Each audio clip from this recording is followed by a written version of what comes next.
joining us now, FOJ, that's a friend of John, Danica Roem. As you know, we supported Danica in the last election in 2017, a Democrat over Bob Marshall, although I didn't think she was going to win. She did, so we were happy about that. Danica is the first transgender, the first openly transgender woman elected to the Virginia House of Delegates ever. And she's also a former local newspaper reporter, like how I started. She's a lifelong resident of the Manassas part of Prince William County and a stepmom.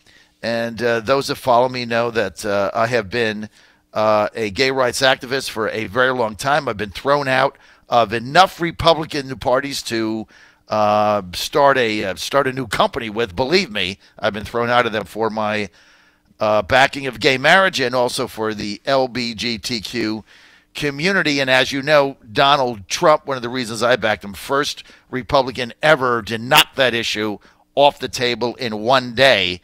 And he did the right thing there. Now, Danica with us. Danica, welcome back.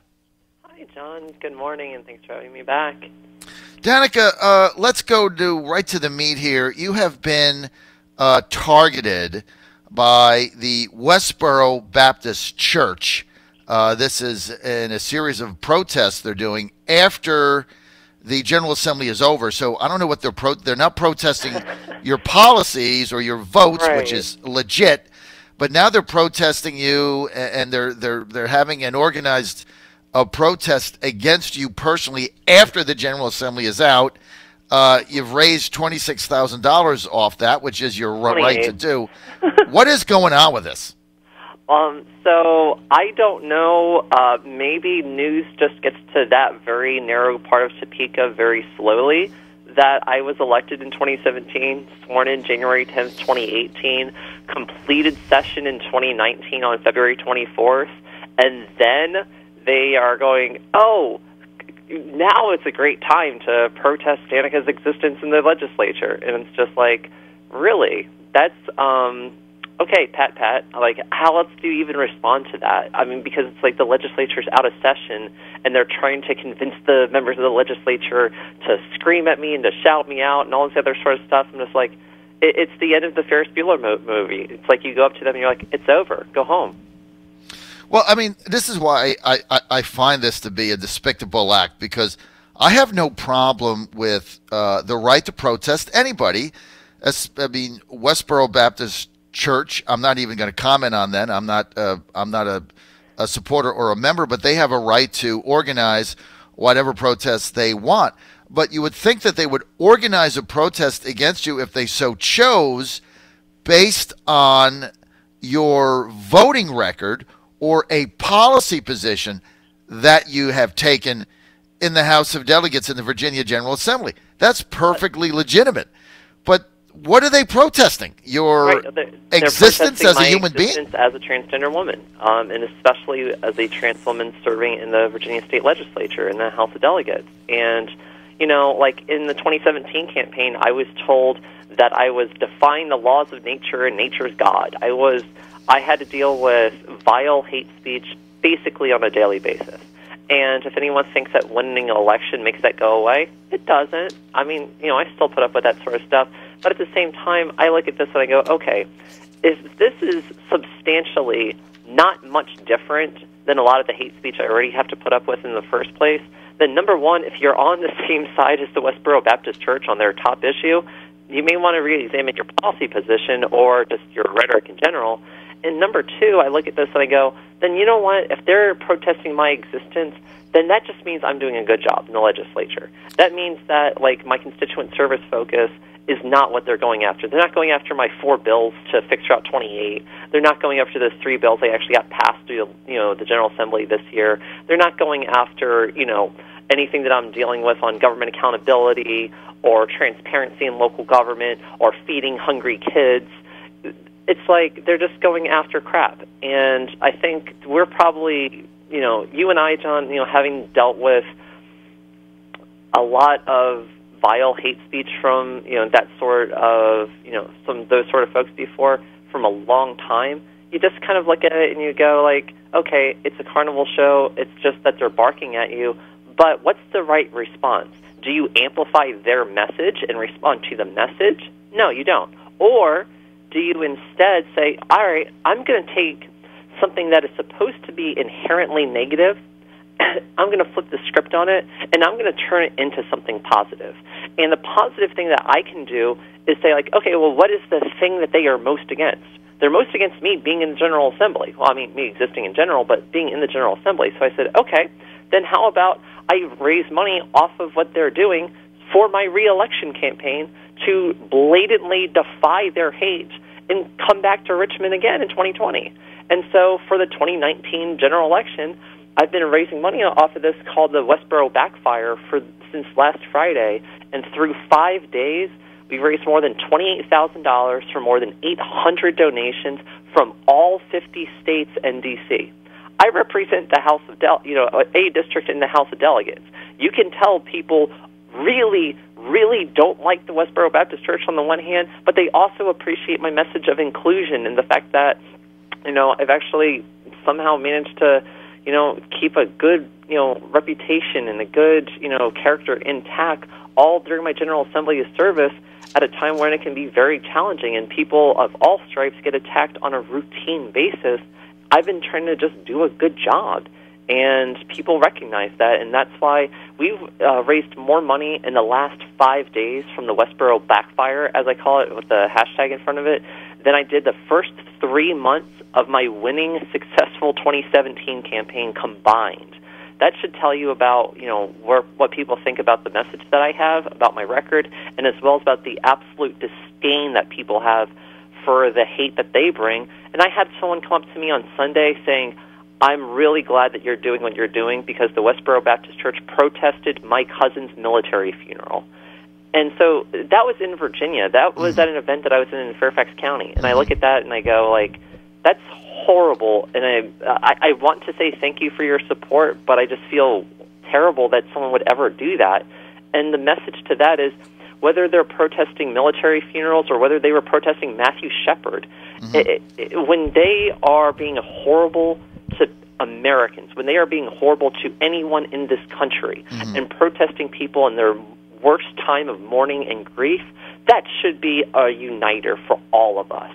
All of us should be able to say that we don't put up with that and that we stand in solidarity with each other. Look, again, they're protesting your right to exist and the fact that you're in the General Assembly in Virginia as the first openly transgender woman elected. So, my thing is go recruit a candidate in your district and then go beat you. And that if they don't want you there, it's up to your constituents. I don't know what candidate wants the backing of the Westboro Baptist Church, but that's by all means. That's it. But that would be the thing. Or protest against a policy that you have. But to protest your very existence as a human being and your choice is it really is a sickening thing to me. I don't even know who would get involved in that, but they do. We're with Danica Roem. She is a Democrat representing, speaking of her district, the 13th district, which is Manassas Park and part of Prince William. She defeated Bob Marshall in 2017, a longstanding Republican delegate there. And as you know, she's the first openly transgender woman elected to the Virginia House of Delegates. And, one of the best lines, and I've said this on the radio to my listeners during the fiasco of Ralph Northam, Fairfax, and Herring, one of the best lines you gave me, and I don't even know if you remember this, but it was like the week after the whole thing blew up with Northam calling for him to resign, and then Mark Herring, two-face, blackface, and the hypocrisy of that, and then Fairfax. And you were coming off the elevator, and I was leaving the General Assembly, and I said to you, Danica, what do you think of this mess with these 3 statewide elected officials? And you had the best line in the 2019 General Assembly. You looked at me and you said, Route 28, and you walked away. And I've said that on the radio multiple times. It's like this lady gets it, right? She's there to do her constituents the job, and she looked at me and she said, Route 28, and walked away. And I told a bunch of people that I thought that was the best line of the 2019 General Assembly. But how does your look being there, Danica, and serving there now? This is your second year. Are there in your colleagues there? I mean, we get the Westboro thing, and they don't like transgenders or gays or whatever they're doing. That's their business. But from your colleagues, has anybody put any pressure on you or made you feel uncomfortable within the General Assembly itself, within your colleagues? So the overwhelming majority of my colleagues have, to my face, been respectful, and I've actually gotten some good friendships and good working professional relationships across the aisle right now, which has been really good. I mean, that's how I passed 3 bills, is, by working with people from across, district lines. And at one point, I even drove down to Virginia Beach to go and work on legislation with Delegate Mieres in his office, Delegate Davis in his office, and then even drove down to Suffolk after that to meet up with Delegate Brewer. I mean, I'm very, very willing to meet, my Republican colleagues literally where they are, so that we can, work on legislation together. And that's been a very good thing for not just my, record here, but, just for the General Assembly. I've had things come up here and there where one member, and I never attack a colleague by name. It's not what I do. I never attack a constituent and don't attack my colleagues. But, I did have, one issue the second to last day of the 2018 session where a colleague asked me to come outside for a breath of fresh air. And then as soon as I stepped outside, tried to save my soul, and started telling me stuff where I just said, "Excuse me, what are you going to tell me that I haven't heard through 13 years of Catholic school? Baptized, confirmed over at All Saints Catholic Church in Manassas, whole 9 yards. What are you going to actually tell me at this point that's different?"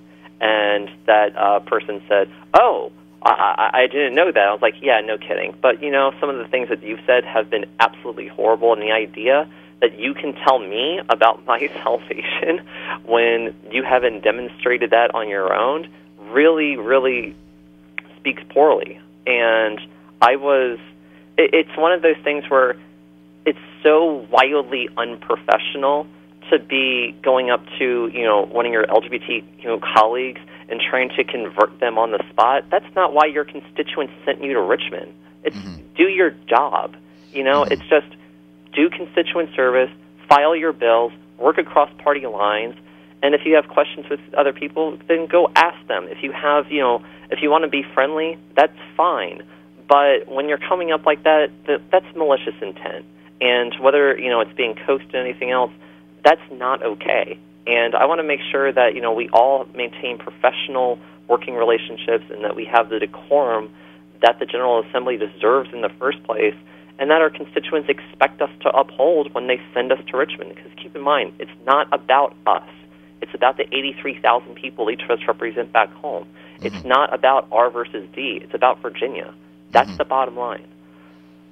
Well, Danica, look, I'm sorry you had to go through that, and obviously in the situation that you're in, and the courage that you had, and being the first transgender woman elected to the General Assembly, and you've got I guess some House of Delegates members in there that have very strong convictions and think they can change your situation. But look, I mean, everybody's got to live their own life the way they want to within the legal bounds of the United States. You've certainly done that, and I just think that's a little out of line. And you're right. I mean, the delegates were sent there to represent their constituents, and they have to answer to them, just like you have to answer to your constituents in November for District 13, and that they're going to decide whether to send you back or not.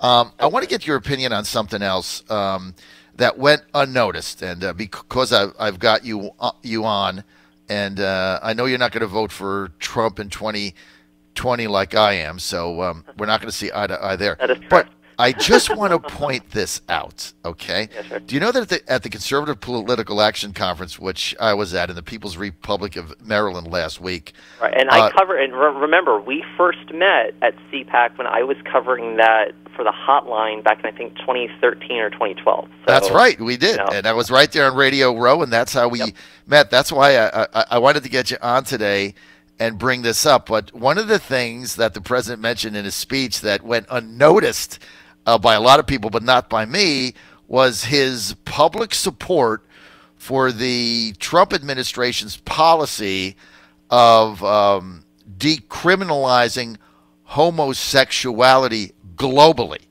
And nobody really picked this up, but a handful of people.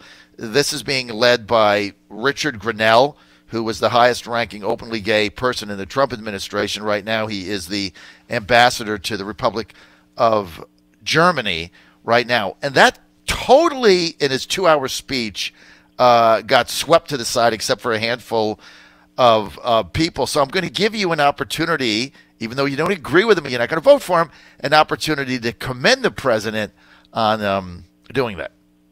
What I would say is, it should be obvious for any person who is in, federal office that if you are trying to, support a message of inclusion, if you're trying to, make the world safer for your own constituents, that of course your LGBTQ constituents should be able to love who they want to love and how they want to love, outside of, the country. I mean, that's just basic. And at the same time, I would be someone here who I don't like to wade into federal politics much. That's not what my constituents elected me to do. But when, trans people in Prince William County are being told not to serve in the military, I have a huge problem with that. And so I would like to see that, we deal with a lot of our domestic issues here in a much more inclusive way from the federal government. And yes, it is a good thing to tell people that, hey, and it's a good thing for Richard Grenell to, tell people, hey, this is something that we should be doing, this is something that we should be doing.